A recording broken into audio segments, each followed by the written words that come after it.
আমরা চাই আমাদের দেশে সালাফি ওয়াহাবি মুক্ত একটি শান্তিপ্রিয় দেশ যেন সরকার গঠন করে। আমাদের দ্বিতীয় দাবি থাকবে রাষ্ট্রীয়ভাবে ঈদে মিলাদুন্নবী উদযাপন করা। আমরা পবিত্র ঈদে মিলাদুন্নবীর এই দিনটিকে শ্রেষ্ঠ দিন মনে করি। এই দিনটিকে আমরা শ্রেষ্ঠ দিন মনে করি, কারণ প্রিয় রাসূল সাল্লাল্লাহু তাআলা সাল্লামের উম্মত আমরা। তার আগমনে যদি আজকে আমরা খুশি না হই, তাহলে আমাদের মতো এরকম বেওয়াফা উম্মত আর দুনিয়াতে একটাও নাই।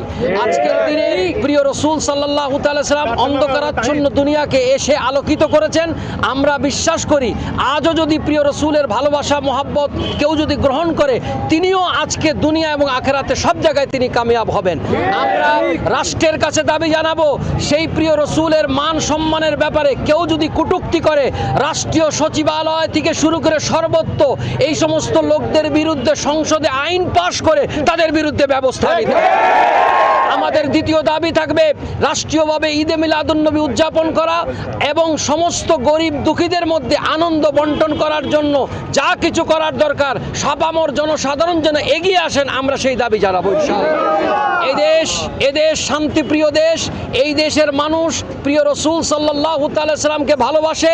তার ভালোবাসায় সারা দুনিয়ায় আলোকিত হবে এবং প্রিয় রাসূলের যারা দুশমন, প্রিয় রাসূলকে যারা তাওহীন বেয়াদবি করে, তাদের বিরুদ্ধে এই দেশের মুসলমান গর্জে উঠবে। আমরা চাই আমাদের দেশে সালাফি ওয়াহাবি মুক্ত একটি শান্তিপ্রিয় দেশ যেন সরকার গঠন করে।